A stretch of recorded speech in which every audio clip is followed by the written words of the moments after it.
Assalamualaikum warahmatullahi wabarakatuh. Kami dari kelompok 18 akan mempresentasikan matkul dari struktur perkerasan jalan atau SPJ. Next.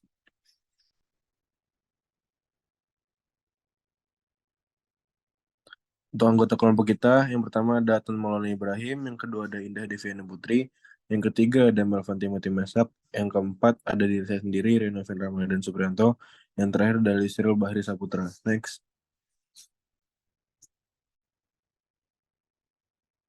Struktur perkerasan jalan atau SPJ. Pertama nanti ada pendahuluan, fungsi perkerasan jalan, jenis perkerasan jalan, komponen struktural, bahan material, desain struktural, perawatan dan perbaikan, inovasi dalam perkerasan jalan. Next. Pendahuluan. Next. Struktur perkerasan jalan. Struktur perkerasan jalan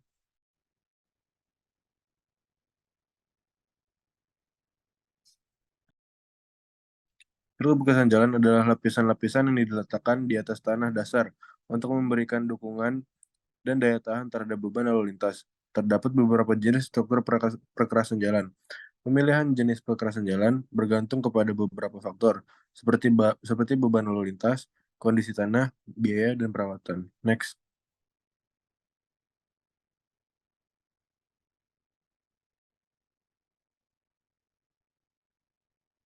Fungsi perkerasan jalan. Next.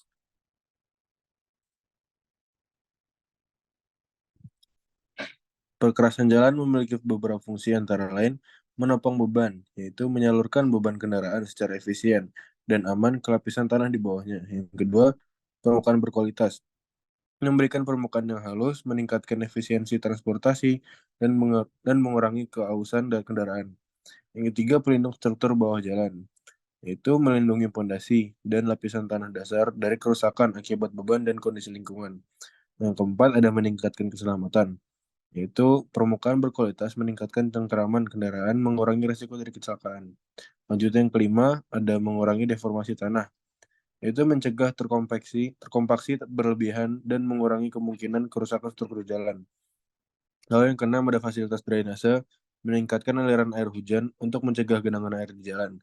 Yang terakhir itu yang ketujuh, meningkatkan aksesibilitas, yaitu menyediakan permukaan tahan lama untuk meningkatkan aksesibilitas dan konektivitas wilayah.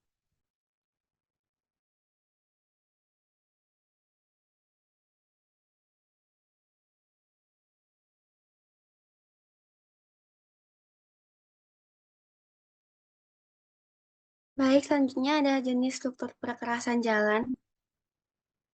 Next. Yang pertama itu ada fleksibel pavement atau konstruksi perkerasan lentur.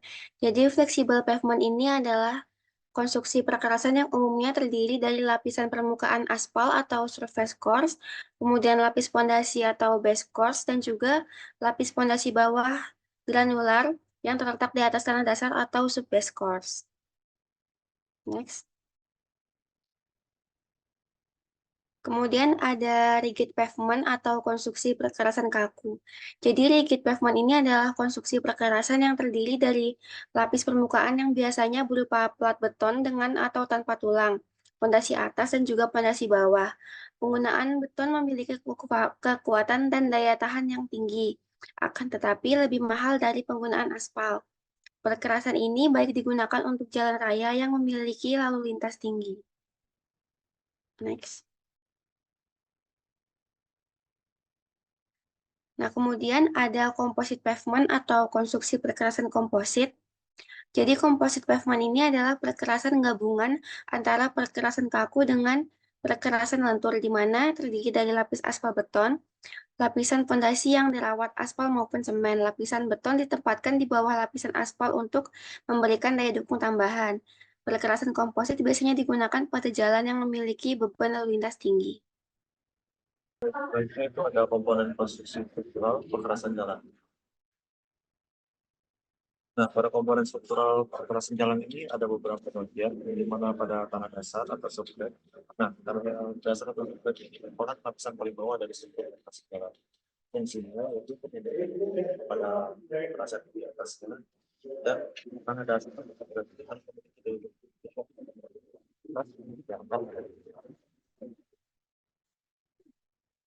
selanjutnya yaitu pada kalau besar fondasi bawah.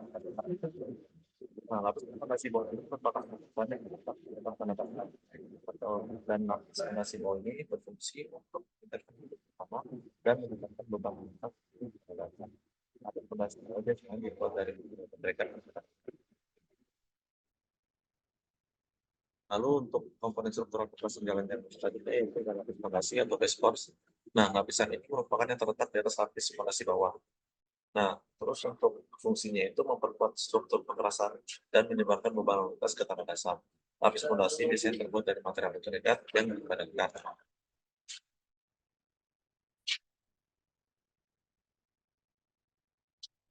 Baik, selanjutnya ada bahan material. Bahan material yang pertama itu dari lapisan subgrade, bisa di next.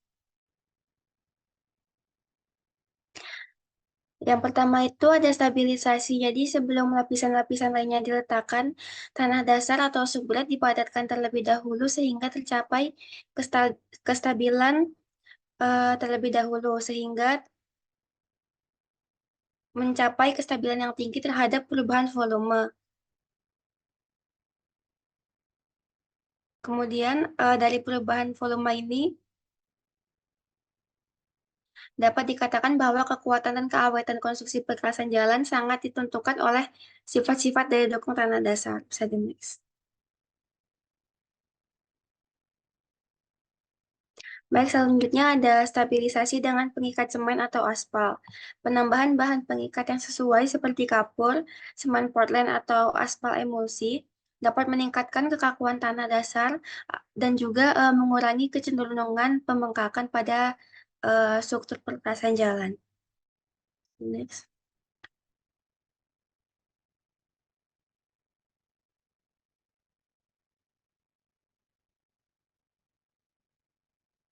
Baik, selanjutnya ada bahan material yang pertama yaitu batu kapur atau limestone. Dapat digunakan sebagai material lapisan subbase pada konstruksi jalan, terutama jika memenuhi persyaratan teknis dan kualitas yang dibutuhkan untuk proyek tersebut.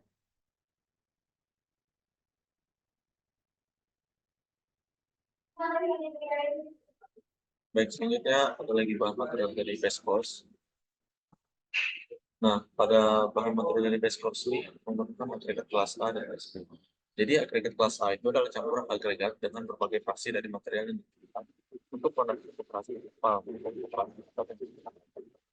agregat kelas B dan lapis permukaan atau lapis campuran agregat kelas A juga ada 60,% dan 30,.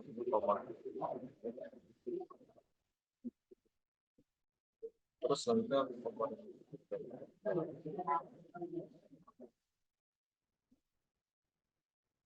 malam ya sih harus opsi jadi sampai sini.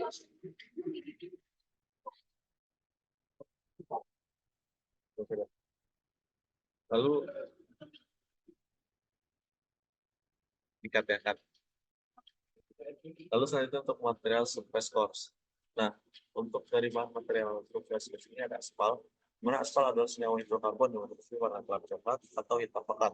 Terdiri dari aspal dan magnes yang berfungsi sebagai perekat antar agregat untuk membentuk suatu bangunan. Selanjutnya dari bahan material, selain bahan ikat, aspal juga berfungsi untuk mengisi rongga antar bidang agregat pada pori-pori dari agregat itu sendiri. Nah, pada temperatur ruang, aspal bersifat termoplastis atau mengeras, sehingga aspal akan mencair jika dipanaskan sampai temperatur tertentu dengan uji jika lalu selanjutnya untuk dari bahan material itu ada agregat. Nah, di mana agregat ini adalah campuran butir batu pecah atau mineral lainnya yang berupa agregat hasil alam ataupun hasil pengolahan yang digunakan sebagai bahan utama. Seperti kita kenal agregat pasal dan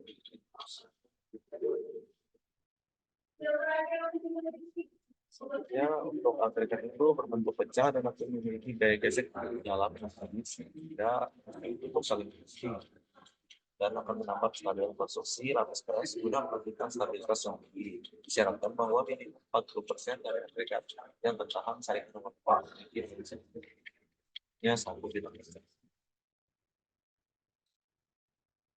Nah, terus untuk dari bahan material itu menggunakan film. Nah, filler ini merupakan bagian dari agregat juga. Maka bagian dari agregat itu merupakan material penyelesaian semua 200.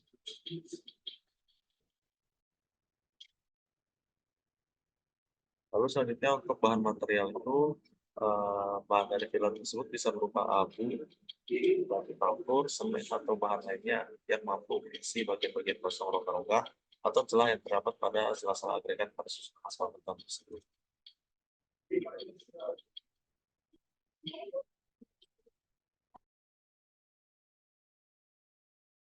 Baik, selanjutnya ada desain struktural. Next.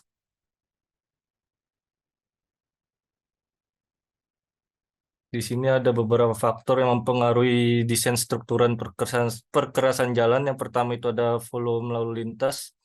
Eh, Volume lalu lintas merupakan faktor yang paling penting dalam desain strukturan perkerasan jalan. Kemudian ada jenis beban lalu lintas sendiri, di mana jenis beban lalu lintas juga mempengaruhi desain strukturan perkerasan jalan. Ketiga, ada karakteristik tanah dasar, di mana karakteristik tanah dasar juga mempengaruhi desain struktural perkerasan jalan. Yang terakhir ada kondisi lingkungan, di mana kondisi lingkungan seperti iklim dan cuaca juga mempengaruhi desain struktural perkerasan jalan. Next.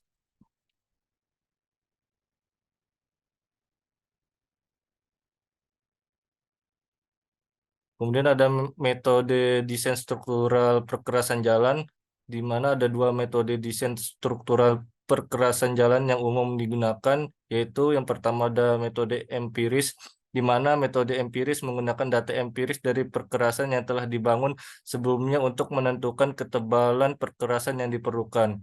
Kemudian ada metode mekanistik, di mana metode mekanistik menggunakan model mekanika tanah untuk menghitung respons struktural perkerasan terhadap beban lalu lintas.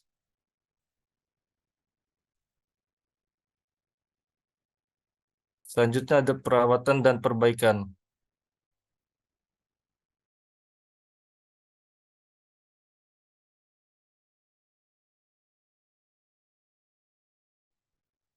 Oke, untuk perawatan dan perbaikan, yang pertama itu ada pemeliharaan rutin. Nah, pemeliharaan rutin itu meliputi pembersihan, yaitu membersihkan jalur jalan dari material yang tidak diinginkan seperti debu, pasir, dan sampah, dapat membantu mencegah kerusakan akibat gesekan dan penumpukan. Lalu selanjutnya ada pengaturan drainase, yaitu memastikan sistem drainase yang baik dapat mencegah terjadinya genangan air yang dapat merusak perkerasan. Lalu yang kedua ada perbaikan cepat, yaitu yang pertama ada pengisi retak, yaitu mengisi retak atau lubang kecil pada perkerasan sehingga setelah muncul dapat mencegah kerusakan lebih lanjut.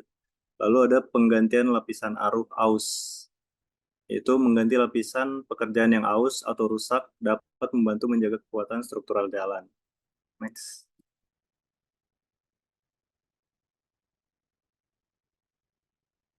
Lalu yang ketiga ada perawatan periodik. Pertama itu ada overlay aspal, yaitu melakukan overlay aspal atau penambahan lapisan aspal baru dapat memperpanjang umur pakai perkerasan jalan. Selanjutnya ada penyegelan permukaan, yaitu dapat melindungi perkerasan dari kerusakan akibat cuaca dan penggunaan berat. Selanjutnya ada perbaikan struktural, yaitu melakukan perbaikan pada lapisan perkerasan yang mengalami kerusakan struktural. Next. Inovasi. Lanjut.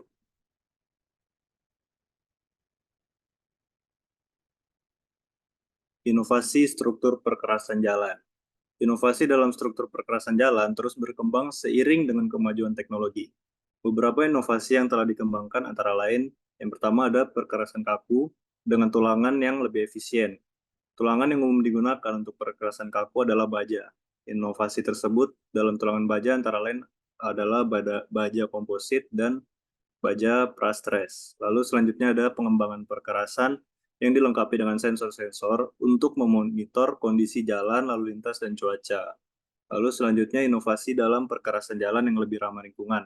Antara lain perkerasan aspal dengan bahan daur ulang, perkerasan beton dengan bahan limbah, dan perkerasan yang menggunakan energi terbarukan.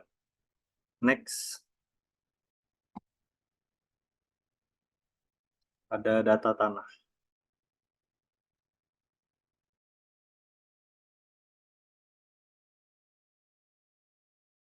Baik, selanjutnya ada contoh data tanah yang digunakan untuk menghitung struktur perkerasan jalan. Jadi lapisan tanah yang akan dipakai pada bagian subbase atau subgrade suatu konstruksi jalan pada umumnya memerlukan proses pemadatan sesuai yang direncanakan. Salah satu cara untuk mengatur kekokohan lapisan tanah adalah dengan pengujian California Building Ratio atau CBR. Pengujian CBR laboratorium bertujuan untuk menentukan nilai CBR tanah dengan tanah yang dipotetkan pada kadar air tertentu. Nilai CBR yang telah didapatkan akan menentukan nilai kepadatan lapisan tanah yang akan digunakan sebagai tanah timbunan.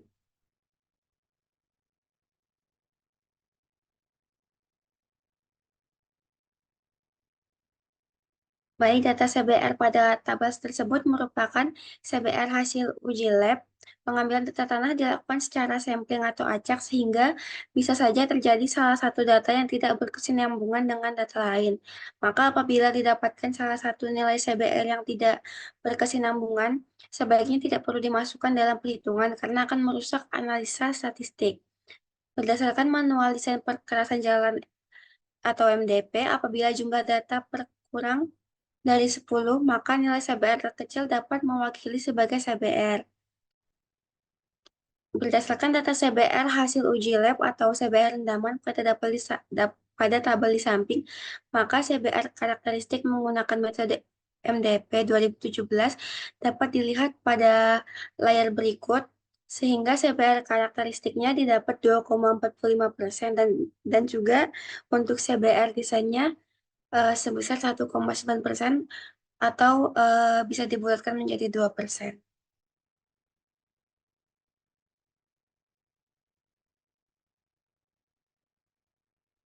Baik, mungkin sekian dari kelompok kami. Kurang lebihnya mohon maaf. Terima kasih. Wassalamualaikum warahmatullahi wabarakatuh.